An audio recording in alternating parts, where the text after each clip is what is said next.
Assalomu alaykum, hurmatli kuzatuvchilar. Bugun Ezgulik studiyamizda ko'pchiligimizga yaxshi tanish bo'lgan shoiramiz O'zbekiston mustaqilligini boshlanishida o'sha erkin muxolifat vakillaridan bo'lgan opamiz Dilorom Ishoqova mehmonimiz. Dilorom opa bilan bugun biz ozgina siyosat haqida, ozgina jamiyatimizdagi rivojlanishlar haqida suhbatlashamiz. Dilorom opa, studiyamizga xush kelibsiz. Suhbatimizni boshlashdan oldin o'zingiz haqingizda, ya'ni O'zbekiston mustaqillikka kirib kelayotgan davrda Dilorom Ishoqova kim edi va bu davrda o'zini qanday namoyon qilgan edi? Shu haqda qisqacha tarixni bir eslab o'tsak. Yaxshi, mustaqillikka erishmasimizdan turib men oddiy bir she'rlar u yerda bu yerda chiqib yurgan bir ayol edim. Yozuvchilar uyushmasida ishlardim. Yozuvchilar uyushmasida ishlagan davrimda endi shu Gorbachevni qayta qurish davrini ozgina shamoli esganda birdan qandaydir bir erkinlik bo'ldi. O'sha davrda lekin birontamiz chiqib mana shu erkinlikdan boshida foydalanib, so'z erkinligidan foydalanishimiz mumkin yoki bir siyosiy erkinlikka erishdik deb o'ylamaganmiz. Mana endi eng birinchi chiqishim bu yozuvchilar uyushmasida katta bir majlisda bolalarni majburiy mehnatga jalb qilinishiga qarshi kichkinagina bir chiqishim bo'lgan. Bu 89-yil? Yo'q, bu 86-yilning oxirlari. O'shanda hayratga tushgan narsam shu bo'lganki,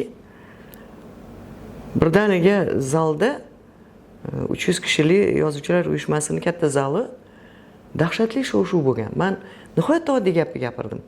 Men Izvestiya gazetasini o'qib o'tirib, endi tushuntirib bermoqchiman. Izvestiya gazetasini o'qib o'tirib, bu narsaga ko'zim tushib qoldi. Kichkinagina bir maqolacha u yerda bir rus jurnalisti nihoyatda bir nafrat bilan qaysidir bir kolxozda qaysidir 15 yoshli yigit kartoshkaga chiqib kartoshka kovlagani uchun va kartoshkada mehnat qilgani uchun juda bir zaharni sochib murojaat qilyapti Izvestiya gazetasi orqali. Nima haqqi bor bolalarni? Ana shu menga juda yomon ta'sir qildi. Bizni bolalarimiz birinchi sinfda ham hatto chiqib qo'ldan kelgancha do'ppisiga paxta tergan joylarini bilamiz. Bizim maktabda dars bo'lmasdi axir O'zbekistonda paxta davrida, paxta sezonida. Bu shunaqa menga juda yomon ta'sir qildi. Keyin aynan o'sha kuni shu majlisda chiqib shu haqda gapirdim. Va aytdimki, biz haligi gapirgan gapimizga ekstremist deyilishdan, qamalishdan qo'rqamiz. Lekin o'zbek bormi oramizda bir belida belbog'i bor erkak bormi? Qachongacha bizni bolalarimiz mehnat qiladi, rus bolasi bitta kartoshkaga chiqqani uchun shunday Izvestiya gazetasida tasavvur qiling, qanaqa katta organ edi.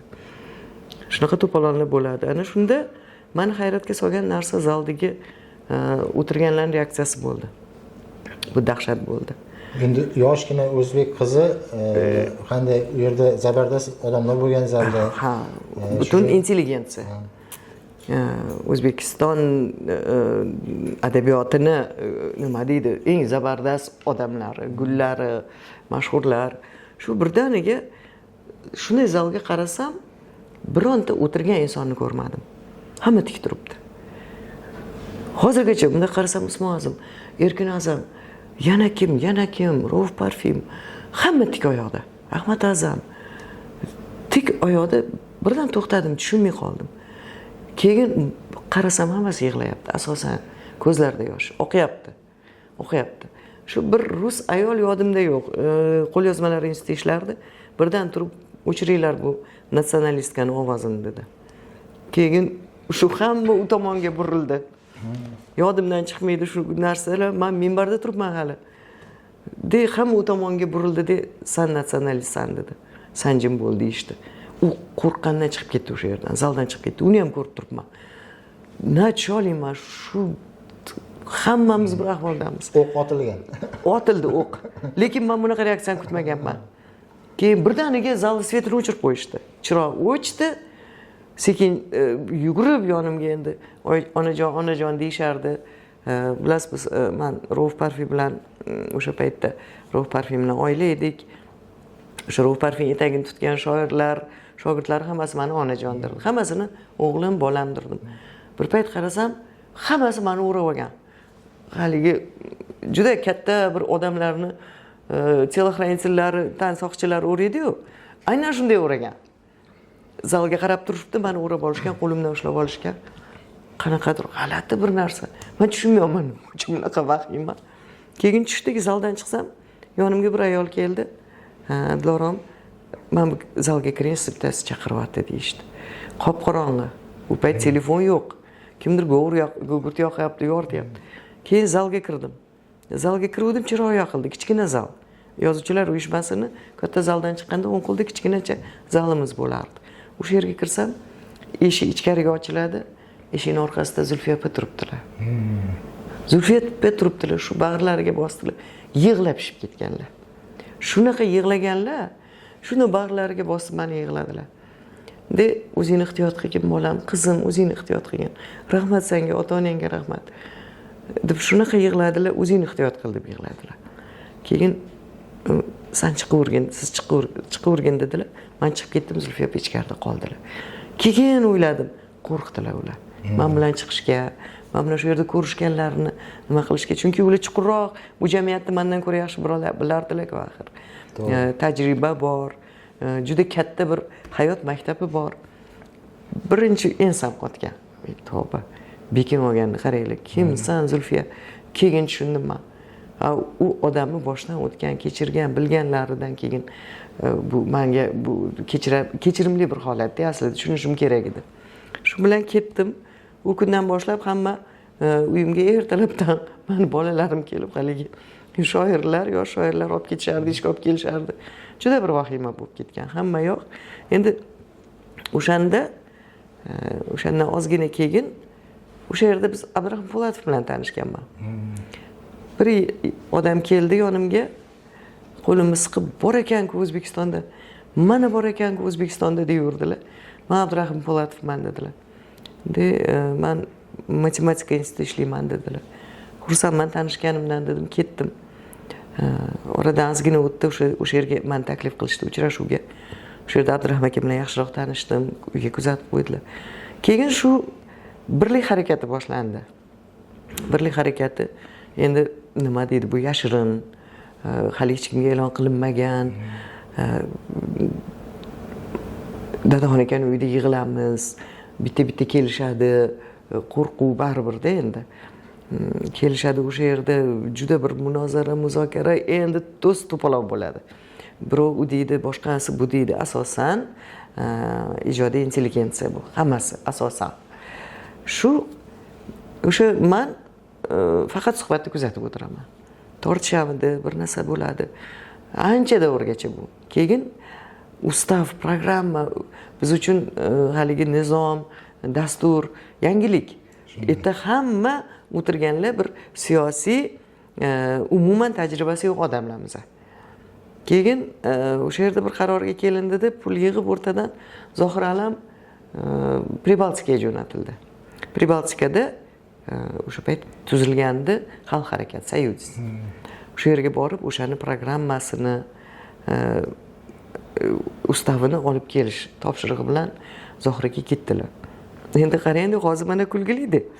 Hozirga chiqayotgan yoshlarga, siyosatchilarga aytsam, bu kulgili.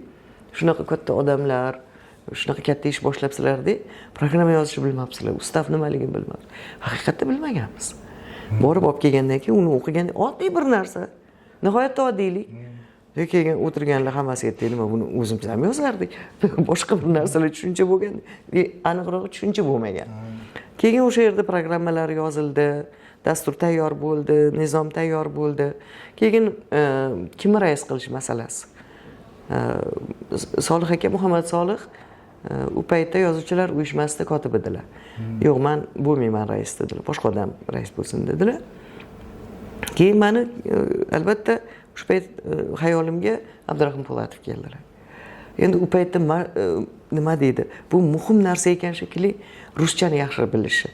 Abdurahmon Po'latov gaplashganda bildimki, o'zbekchadan ko'ra ko'proq rus tilini yaxshiroq biladilar. Va yig'ilishlarda qatnashib yuribdilarmi endi ular? Ha, yo'q. U paytda o'sha kunlar Abdurahmon Po'latov yo'q boshida. Faxriddin bor. O'sha Faxriddin juda ko'p mehnat qildi. Xudoyqulov degan yigitimiz bor, hozir endi chet elga ketdi, uni ham boshiga ko'p narsa tushib. Yoshlardan asosan endi bu tashkiliy ishlarni asosan shu yigit qildi. Keyin taklif kiritdim. Shunaqa odam bor, o'shanda tanishdik, matematika institutiga borganimda ko'rishdim. Doktor nauk, matematika fanlari doktori. Endi o'sha yerda bir juda solidniy odam kerak edi. O'sha aynan rus tilini zo'r biladi deb shuni taklif qildim, borib olib kelishdi. Rozi bo'ldi Abdurahmon aka. Shu bilan rais ham saylandi. Endi ungacha orada juda ko'p mehnat, u hammasi bo'ldi. Keyin e'lon qilindi birlik xatti. Men Yozuvchilar uyushmasida yoshlar she'riyati bo'yicha konsultantman. Birlikda oddiy kotibaman. Ikkinchi etajda ikkinchi qavatda bo'lsa xonam, birinchi qavatda Yozuvchilar uyushmasi Toshkent viloyat va Toshkent shahri bo'limini ikkita xonasi bor edi. Kattasida o'tiraman. Bilasizmi, qo'llarim qavarib ketardi. Mana shu kunlarni eslasam, bu dahshat. Tasavvur qiling, na ruchka yetkazib bo'ladi, na daftar. Nima yozardingiz? A'zolar. A'zo anketa to'ldirasiz. Yo'q. Hech qanday anketa yo'q birinchi davrda. Faqatgina katta 48 varoli общий daftar titratdirdik, o'sha bo'lar edi. Har kun o'shandan bir nechtasini olib kelib berishadi. Keyin Ahmad aka kirib, Ahmad aka, men o'rnimga 1 soat bir o'tirsin. Qo'llarim qavarib ketadi. Bu odam, bu tasavvur qila olmaysiz. Bu kelayotgan oqimni men ham azob bo'lgim kelyapti. Endi aslida xalq harakatiga a'zolikni haligi nima bilan tasdiqlanish shart emas. Hech qanday anketa emas, hech qanday haligi a'zolik nimasi, guvohnomasi ham berilmaydi xalq harakatida. Istagan paytda kelib aytasiz, xalq harakati a'zosiman deb o'zingizni nima qilsangiz bo'ldi. Lekin insonlar aynan shu qog'ozga tushishini istardi. Odamlar shu harakat to'g'risida gazetalarda chiqish qilyapsizlar, gazetalarda chiqdik, mahalla yurdik. Biz mahallalarda ba'zan 12 bir bo'lib ketardi, ko'chalarda yurardik. Hammamiz safarbar qilinganmiz shunga. Ayniqsa bu yerda yutug'imiz shu bo'lganki, o'zbek tili davlat tili bo'lishi va mustaqillik. O'zbekiston mustaqilligi. O'zbek tili bo'yicha endi o'sha Abdurahmon akaning chiqishlarini, mitinglarini hozir o'sha tarixiy videolar ko'p qo'yilib qoladi ba'zan. Ko'rib turamiz, albatta yoshlar ham ko'radi.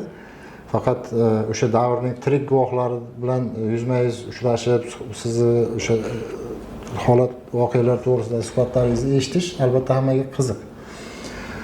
O'z davrida Yozuvchilar uyushmasi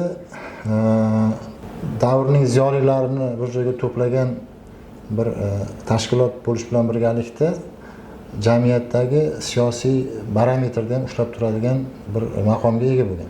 Hozir aytganingizdek, aholining qiziqishi kun sayin oshib bordi. Bu sizlarning o'zlaringizni hech qanaqa bir qo'rquvga solmaganmi? Masalan, ertaga bu kelayotgan odamlarni xohishini bajarish, ular so'rayotgan narsaga javob berish, mas'uliyat masalalari sizlarda qanaqa bir muhokama qilingan o'sha ichki jamoani ichida demoqchiman. Bilasizmi, unaqa ertaga bu kelayotgan insonlarni, nihoyatda ko'p kelayotgan insonlarni bizga qandaydir talabi bo'ladi deb o'ylamaganmiz. Va hech qanday talab bo'lmagan. Mana shu ular baribir bular mustaqillik bosh g'oya, mustaqillik va o'zbek tilini davlat tili qilish. Bu aks etgan o'sha dasturda va u paytda endi gazeta ham deb bo'lmaydi, mana shundoqqina qog'oz, o'sha bir kustarniy bir nimalar chiqardi, birlik gazetasi, varaqalar ko'p chiqardi. Ular tarqatilardi, tinmay tarqatilardi. Hali issiq kelar edi. Men qo'lim qo'yib, mana issiqqina keldi, nondirib kular edim. Shu darajada omma ichida, xalq ichida bu darajada kuchayishini hech kim kutmagan. Bilasizmi, hamma aytadi o'zbek xalqi tayyor emas, demokratiyaga tayyor emas, o'zbek xalqi hech qachon hech narsa qila olmaydi. Ana o'shani ko'rish kerak edi. Bu gaplarni gapirayotganlar o'sha davrni ko'rish kerak edi. Tayyorgarlik qanaqa O'shani ko'rish kerak edi. Chunki bu chollar, kampirlar, tasavvur qiling, bir kampir kelyapti, zo'rg'a yuradi. Zo'rg'a yuradi deb bizni xonamizni biladi. Hamma biladi, yozuvchilar uyushma. Chunki tarqatilayotgan varaqalarda manzilimizni ko'rsatamiz. Mahallaga borsak, manzil qayerda o'tirishimizni aytamiz. Mahallada student ham yuradi, boshqa ham yuradi. Studentlar bizga juda katta yordam berishgan. Ana shunda bir kampir kelyapti. Men bir tasavvuringiz bo'lishini aytayapman buni. Qo'llarida bir pachka bu sandiqlardan chiqqan bo'lish kerak, chunki u davrda bunaqa choylar yo'q edi. 3 ta filning rasmi solingan. Shu choy ko'tarib kelyaptilar. Mana choy ichinglar. Shunaqa yig'laydi. Keyin yonlarida kelinlarimi, qizlarim aytib berdi. Ularni otalari, onalari hammasi repressiya bo'lgan. Ana shu qatag'onga uchragan bir oila ekan. U o'sha kampirni bitta o'sha kampirni quvonchi, o'shani ko'ziga quvonch yoshini ko'rib ham, masalan, odam charchamasdan bir so'm pulsiz ishlardik. Bizga hech qanaqa oila yo'q edi. O'shanga baribir tayyor bo'lar ekansan-da odam. Endi bu birdaniga birlik xalq harakati bu darajada kuchaydi, millionlab bo'ldi. Keyin mitinglar uyushtirib boshlandi. Ana birinchi marta menda har holda qo'rquv mitinglarimizda boshlangan. Ana shu joyda bitta savolda qarang. Lo'ron opa, bugungi kun bilan u davrni solishtirish juda qiyin. Biza o'sha kunlar haqida o'qiymiz, tarixiy lavhalarni ko'rib qolamiz. Ichki ishlar organlari o'sha paytdagi yoki bu sobiq soyuz payti bo'lgan-ku hali KGB tarafidan tazyiqlar, qanaqadir cheklovlar bo'lmaganmi? Yo'q, cheklovlar bo'lgan, hammasi bo'lgan. Lekin ochiqchasiga bosim bo'lmagan. Bilasizmi? U davrda bir narsani tushunishimiz kerakki, bu har holda men shunaqa deb o'ylayman. Karimov hali bu qadar kuchga to'lmagandi. Bu qadar kuchga to'lmagan, hamma joyga, o'sha ключевой joylarga o'zini odamlarini qo'yib ulgurmagan. Kuchga to'lmaganmi yoki u ham shundan foydalanish umidi bo'lganmi? Umidan bo'lgan. Asosiy nimasi bu keyinchalik bilindi-da. Chunki u mana shu birlik unga kerak bo'lsa, birlik orqali o'zini siyosiy bir ambitsiyalarini amalga oshirmoqchi bo'lganda edi, keyinchalik birlikka buncha tazyiq bo'lmasdi. U tazyiq, bu dahshat bo'ldi-ku axir. Siyosatchilarning hammasiga birdaniga tazyiq bo'ldi. U yoki bu darajada hamma ulushini oldi. U bu qadar haligi kuchga to'lib, hamma yo'qni haligi repressiv mashinasini to'la murvatlarni burab ishga tushirib bo'lmaguncha bizni qo'yib berdi. O'zi kutmagan darajada birlik rivojlanib ketdi. Karimov kutmagan buni. Siz hozir erk deb davom ettirmoqchi bo'ldingiz, o'sha joydan davom ettiraylik. Birlikda bo'linishi vaqtlarida ham siz o'sha yerda bo'lgansiz, to'g'rimi? Bo'lganman. Bu haqda juda ko'p fikrlar aytiladi, shaxsiyatlar ayblanadi kerak bo'lsa. U haqda juda ko'p gapirish mumkin. Hozir unga ko'p to'xtalmaymiz, lekin sizning shaxsiy fikringiz, bo'linishga asosiy sabab nima deb o'ylaysiz? Bo'linishga asosiy sabab, endi bir intervyumda men buni aytdim, juda ko'pchilik mendan xafa bo'ldi. Meni bir sotqin, boshqa juda ko'p haqorat eshitdim. Lekin haqiqatda men haqoratlanamanmi, ustimdan bir 10 tonna mazg'a ag'dariladimi, uni ahamiyati yo'q endi. Haqiqat turaveradi. 100 yildan keyin ham o'sha haqiqat. Mendaka 10 tasi o'lib ketsa ham haqiqat qoladi. Kimdir qo'rqadi, kimdir istihola qiladi. Men ham shuncha yil uyalganman. Chunki o'sha Muhammad Solih bilan bir-birida uni oilasi bilan, bolalari bilan bolalarim katta bo'lgan. Bir-birida nonni bo'lib yegan paytlarimiz bo'lgan. Bo'lgan shunday. Biz qadrdon do'stlar edik. Bu haqda shu uchun ham men kesib tashlay olmaysiz-ku. Ilojim yo'q. Tarixda. Ilojim yo'q. Men u varoni yirtib o'tira olmayman. Men hozir ham aytaman, biz juda qadrdon do'stlar edik. Men Muhammad Solihni masalan yagona O'zbekistonni o'sha rivojlantira oladigan, O'zbekistonni haqiqiy mustaqil qila oladigan va gullab yashnayotgan bir davlatga aylantiradigan yagona inson Muhammad Solih deb bilganman. O'sha paytda ishongan shu qancha millionlab Man odam? o'sha paytdan keyin ham ishonganman. Muhojiratga ketgan, o'shandan keyin ham meni armonim, koshki edi Muhammad Solih kelsa-yu, bu hayot o'zgarsa, bu xalq qirilib ketyapti. Oddiy tomon bo'ldi bu xalq. Deb Muhammad Solih kelsa undoq bo'lardi, talashib ketardim, urushardim. Muhammad Solih shuncha xato qildi, bu degan gaplar bo'lar edi. Yo'q, undoq emas, bundoq. Ya'ni aldandi. Haqiqatda juda qattiq aldandi. Masalan, men o'zimni aldangan hisoblamayman. Gap shundaki, aynan Karimovni juda qattiq bir hiylasi, nayrangi bilan shu biz birlikka Abdurahmon Po'latovni raislikdan olib, Muhammad Solihni rais qilishiga harakatga tushdik. Aynan Karimovni juda katta bir nihoyatda chuqur o'ylangan, balki analitik bo'limi juda qattiq ishlagan. Albatta, turgan gap, chunki Muhammad Solih ham kichkina shaxs emasdi. Abdurahmon Po'latov ham u paytda nihoyatda davrog'i chiqqan mashhur edi. Birlik esa endi butun dunyoga mashhur bir harakat edi.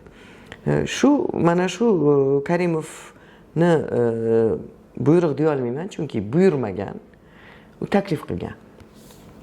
Taklif qilgan, siz rais bo'lsangiz, men birlik uchun juda ko'p narsa qilib beraman.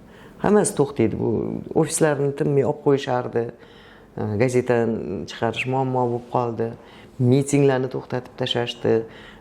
Tazyiqlar boshlandi, qama boshlanyapti. Mana shu narsalar hammasi to'xtaydi. Men sizga ishonaman. Mana shu tinchlik yo'li bilan bir konstruktiv dialog asosida yuritamiz shu O'zbekiston siyosatini. Degan endi taxminiy men hozir so'zma-so'z tepasida yo'q suhbatda ayta olmayman. Muhammad Solihdan eshitganimki, Karimov chaqirdi, birlikni qo'lga oling deb aytdi.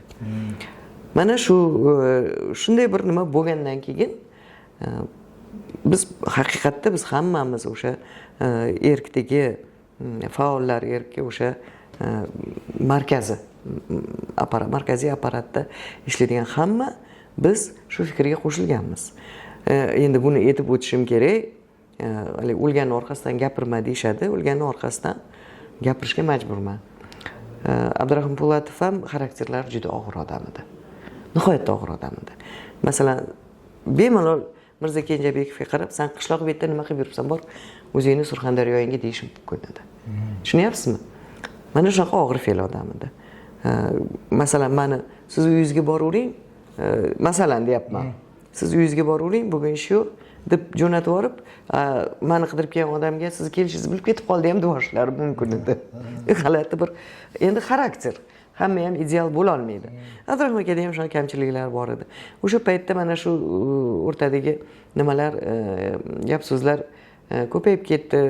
Ayniqsa ijodkorlar ancha Abdurahmon akadan xafa bo'lib qolgan davri. Keyin Muhammad Solih rais bo'lsa, mana shu birlikni olib borayotgan siyosati o'zgaradi va butunlay boshqa bo'ladi. Endi eng muhimi bu yerda ko'tarilayotgan nima? O'zbekistonni gullab yashnashi. Boshqa bizni men bir narsada faxrlanib aytaman. Hamisha aytaman, ana o'sha paytda hech qaysimizni shaxsiy manfaatimiz yo'q edi. Birontamizni shaxsiy manfaatimiz yo'q edi. Faqatgina millat shu edi. Davron opa, demak, tushunishimiz bo'yicha shundoq desak bo'ladimi? Agarda birlik tepasiga Muhammad Solih kelmaganida, qo'yilmaganida yoki deylik, bu bo'linish bo'lmasligi mumkin edi. Abdurahmon Po'latov o'zi turavergandi, to'g'rimi? Bu saylovlar, boshqa narsalar keyingi masala. Yo'q. Bo'linishni boshlanish nuqtasida agarda Muhammad Solihni birlikka olib kelib qo'yilish qarori bo'lmaganda, yuqoridan shu qaror bo'lmaganda, men bugun masalan aytib bo'lmaydi. Agar shunday bo'lmaganda, bugun qanday yashaymiz bilmayman. Balki Karimovni o'sha repressiyalari birlikni bundan-da battar tarqatib tashardi. Bunga bir narsa yo'q. Lekin bitta nimasi bor, birlik kuchi edi. Juda katta kuch edi birlik. Mana shu bor. Karimov undan juda qo'rqardi birlikdan. Chunki tasavvur qiling, bitta mitingni bu viloyatlardan kelmaydi, Toshkentning o'zidan 10 mingdan ortiq odam ko'chaga chiqsa. O'sha repressiyalar boshlangandan keyin siz o'zingiz qo'rqdingizmi, qo'rqmadingizmi? Yo'q, menda qo'rquv bo'lgan yo'q. yo'q. Akalarimni chaqirishdi. Pocham rahmatli u paytda bir oliygohda dekan edilar. Pocham chaqirishdi. Pocham endi tayinlab qo'yganman. Nima deyishsa, pocham men xafa bo'lmayman. Deb men u bilan bordi keldi qilmayman. Umuman yo'q biz uchun degan. Shu endi akalarim boshiga anchagina tashvish solishdi o'sha davrlarda. Endi bu qo'rquv emas, tashvish bo'ldi, hammani boshida bo'ldi. Ayniqsa undanda katta hali bizga boshimizga to'qmoqlar tushishini bilmaganmiz biz. Biz juda ham ko'tarinkilik bilan majlislarga borganmiz, majlislar o'tkazib boshlaganmizki, ovozga qo'yib legitim bo'lishi uchun Muhammad Solih Abdurahim Po'latovni o'rniga saylash. Quruq joyda emas, biz hali kamchiliklarni bilamiz, hammasini aytyapmiz, chiqib gapiryapmiz. Lekin asosiy qismi o'sha yig'ilganlar zalga odam sig'maydi har safar. Asosiy qismi bizni sotqin Abdurahim Po'latov qolishi kerak. Oxiri shu qarorga kelindiki, ham raislar bo'ladi. Lekin u ham yordam bergani yo'q. Baribir biz oradan ozgina vaqt o'tgandan keyin Muhammad Solih shu endi komandasimiz yig'di hammamizni, biz partiya qilamiz dedi. Endi masalan, siyosatni yaxshi bilgan odam aytadiki, bir kun vaqti kelib bu tabiiy bo'linardi. Bir emas, bir necha partiyalar bo'lardi. Lekin bu vaqtga yetmasdan turib biz chiqib ketdik. Biz shu bilan birlikka sindirdik. Ba'zan aytaman o'zimga, biz chiqib ketganlar atigi o'sha 11 kishimidik yoki 15 kishimidik, lekin markaziy kuch chiqib ketdik. Deb o'zim oqlardim ilgari. Nega eplasha olmadik-ku deb o'zim oqlardim. Shunday deb o'zim ko'p oqlaganman. Mana biz chiqib ketdik, ular qoldi, katta u nima qoldi, shuncha odam qoldi. Biz chiqib ketsak 11 tami, 15 ta odam chiqib ketdik. Nega epla olmadi? Nega? Demak, biz ekanmiz deydi. Asosiy degan fikrda ham bo'lganman. Lekin o'ylab ko'rmaganmanki, axir orqada turgan xalqchi, qo'llab turgan xalq. O'sha birlik uchun turib bergan xalq. Birlikdan chiqib bizni orqamizdan ketganlarchi. Axir ozgina fursat o'tmasdan 54 ming a'zo bo'lgan.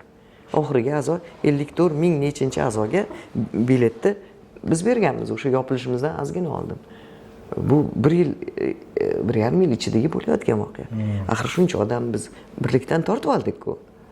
Birlikka ketdimi, qamashlar boshlandi. Abdurahmon akani chalajon qilib urib ketishdi. Qancha faoli urib ketildi, qanchasi qamaldi, qanchasi ishdan haydaldi. Bu sharoitda uni ustiga o'zlaring bo'linib yotibsan, o'zlaring kelisha olmaysan degan gapni shu bilasizmi, bu tezlikda tarqalishi hayronman-da. Masalan, hech siyosatga aralashmaydigan odamlar oldiga borsangiz ham bu gaplar tarqab bo'lgan, eshitilgan. Bu maxsus hali guruh ishlagan bu gaplarni tezroq tarqash uchun. O'zlaring kelisha olmay biringni go'shini bir yeyapsan-ku. Birlikda nima qilaman, erkakda nima qilaman? Hozir ham u siyosiy rivojlanish jarayonida bir xil partiyalarni qo'shilishini yoki ajralib ikkita partiya, uchta partiyaga bo'linishlarini tabiiy jarayon deb qabul qilinadi-ku. Hozir tabiiy. Bo'lishi mumkin-ku bu narsa. Oradan bir yillar o'tib, bu ham tabiiy bo'lardi. Biz to'polon qilmasdan, o'sha majlislar qilmasdan, Abdurahim Po'latovni haligi butun kamchiligini yuzaga olib chiqmasdan, ular Muhammad Solihni hamma kamchiligini yuzaga, ko'chaga, ommaga olib chiqmaganda, juda tinchlik bilan hammasi joyida qaytaga kuchaygan bo'lardi. Ya'ni ikkita kuch bo'lardi. Uchtaga bo'linsa, albatta bu kuch bo'lardi. Masalan, partiya sifatida siyosiy partiyani imkoni katta-ku, ko'proq-ku. Saylovlarda qatnashish imkoni bor-ku axir. San oldinda bufer bo'lib turgin, biz orqada birlikni rivojlantiraylik yoki yana bir partiya tuzaylik. Bu baribir birlik ham o'zi keyinchalik partiyaga aylandi-ku. Bu tabiiy jarayon bo'lishi kerak edi. Shu vaqtda endi qaysidir shaxslarning avvalambor shu paytda Karimovning shaxsiy ambitsiyalaridan boshlangan bo'lsa, keyin o'sha birlik va erkchi jamoaning ichidagi kimlarningdir shaxsiy manfaatlari yoki o'sha maqsad qo'ygan bo'lishi mumkin, kim qaysidir mansabda yo boshqa manfaatlarni qurboni sifatida shuncha odam endi xato ham bo'ldi. Qancha odam bo'lib ketdi, qancha odam xorijda sarson yuribdi, xorijlarda bo'lib ketyapti. Bu endi tarix. Mana endi o'sha nima haqida gapirmoqchi edim, uzr, kerak bo'lmasa olib tashlarsizlar. O'sha birlik boshqa bir nimaga o'tdik, partiya tuzdik. Hozirgacha afsunadigan joyim mani. O'shanda biz aqlliroq bo'lganimizda edi. Kattalar, yosh kattalar, Erkin Vohidov, boshqalar, shukrli odamlar, juda ko'p shukrli odamlar, ayniqsa to'xtanglar, bo'linmanglar, juda bo'lgan bu ko'p. Men aytaman-da, o'sha paytda nima uchun siz ham haqsiz, biz ham haqmiz, siz ham to'laligizcha nohaqsiz. Ya'ni nol pozitsiyasiga nega kela olmadik? Nega o'shanga aqlimiz yetmadi? Balki degan qiziq narsa-da. Balki bugun boshqacha bo'lardi. Siyosat, balki demokratiya bo'lardi. Balki so'z erkinligi bo'lardi. Balki kechagidek jurnalistimizni yoki blogerimizni olib borib qamab qo'ymasdi. Balki, hammasi balki. Meni bundan buyon fikrim balki bo'lib qolgan. Bilasizmi, bu juda og'ir savol balki. O'sha davrdagi siyosiy vaziyatni bir solishtirgan holatda qanday fikr bildira olasiz? Misol uchun, bugun O'zbekistonda 5 ta partiya, siyosiy partiya faoliyat ko'rsatadi. 6-chi muxolifat partiyasi sifatida partiya kerakmi yoki shu 5 ta partiya bizga yetarli deb o'ylaysizmi? Yo'q, O'zbekistondagi 5 ta partiya, endi odam hech kimni haqorat qilish niyatim yo'q, lekin hammasi o'sha Karimov cho'ntagidan tushib qolib, qayta bitta sakrab cho'ntagiga tushib olgan partiyalar-da. Shu ham partiyami? O'zini mustaqil fikri na partiyasida bor, na liderida bor. Bitta o'sha yerda Alisher Qodirov bir kun hurmat qildim juda ham. U ham bo'lsa ruslar o'zbek xalqiga tashlanib boshladi. O'shanda juda chiroyli javoblar berdi-yu. Voy, o'zim o'rgilay deb rosa duo qildim. U faqat o'sha nuqtada, faqat shu dunyo qarashida hurmat qildim uni. Boshqa hech joyda u ham hurmatga loyiq emas, uni partiyasi ham hali boshqa 4 ta partiyasida hozir kim ularda raisligini bilmayman. Ketmenyovmi, Teshayevmi, Boltayevmi, buni ahamiyati yo'q. Bu partiyalardan hech narsa kutmaslik kerak. Yangi partiya tuzmoqchi bo'lib harakat bo'ldi. Bir 2 yil, 3 yil Alloqulov, Qidirnazar Alloqulov. Bu partiyani tuzilish oxiriga yetmagan bo'lsa ham, adashmasam hozir ham o'sha harakatda yuribdi, davom etyapti jamoasi bilan. Bularning harakatidagi yutuq kamchiligiga qanday baho berasiz? Nima uchun bu partiya tuzilib bir ro'yxatdan o'ta olmadi? Bir taraf, lekin bularning harakatidagi kamchiliklar ham bor deb hisoblaysizmi yoki hozirgi davrda shunaqa shakllanish kerakmi partiya? Yo'q. Bularda ham bular ro'yxatga olmasligi turgan gap edi. Men Alloqulov partiyasi endi tuzilib boshlayotganda uni faollardan biri menga chiqdi. Biz uchrashdik, gaplashdik. Men aytdim, bu haqda Varshavada ham nima qildim men? Dokladim shu haqda bo'ldi. 20 ming deb belgilangan. Avval partiya ro'yxatdan o'tishi 20 ming a'zo. Birinchi qonun chiqqanda 3 ming edi. Erk ro'yxatdan o'tganda 3 ming edi. Keyin 5 mingga ko'tardi Karimov. Keyin 20 mingga ko'tardi. Karimov ko'tardi. Siyosiy partiyalar, siyosiy harakatlar, faollar, hammamiz ishimiz bu haqda ko'proq gapirish, bunga butun e'tibor qaratish va mana shu qonunni aslida noqonuniy ekanligini isbotlash. Bu yo'l-yo'lakay parallel olib borish kerak bo'lgan harakatlarimdan bittasi bu dedim. O'sha vakilga, Alloqulovdan kelgan vakilga aytdim. Keyin Alloqulov faqat o'zi gapirmaslik kerak. Alloqulov komandasi bo'lish kerak. Alloqulov komandasi bor. Juda ko'pchiligini taniyman. Lekin ular faqatgina rayonga bor, shaharga bor, juda muhim bu albatta. Partiyani birlamchi tashkilotlar o'sha shaharda, qishloqda juda muhim.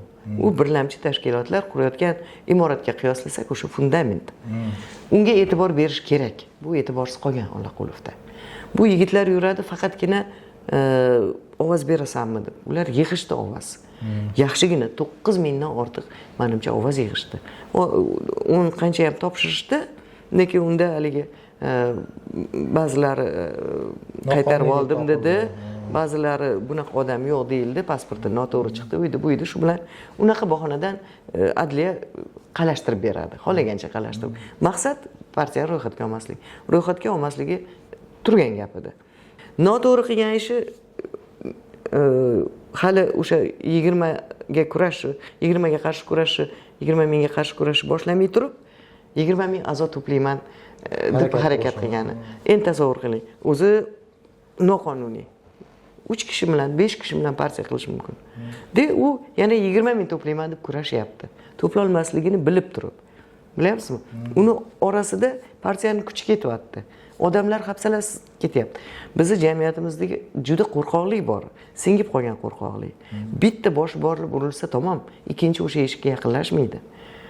Xuddi shunda Ollaqulov partiyasida bo'ldi. Keyin Ollaqulov meni nazarimda eng katta kamchiliklari shu domlani faqat o'zlari gapiradilar.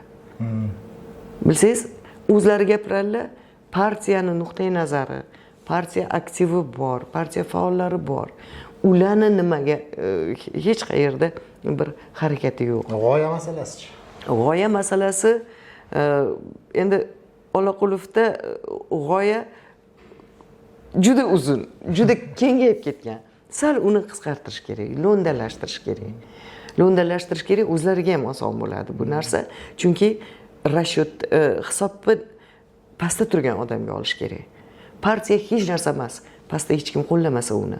Biz tepada ketaversak, bitta poyezdda ketayotgan, men tepaga ketyapman deb xayol qiladi. Pastga o'rindiqda ketayotgan, men bu yoqqa ketyapman deb xayol qiladi. Aslida poyezd joyidan qimilamagan bo'ladi. Hozir partiyaning ahvoli shu.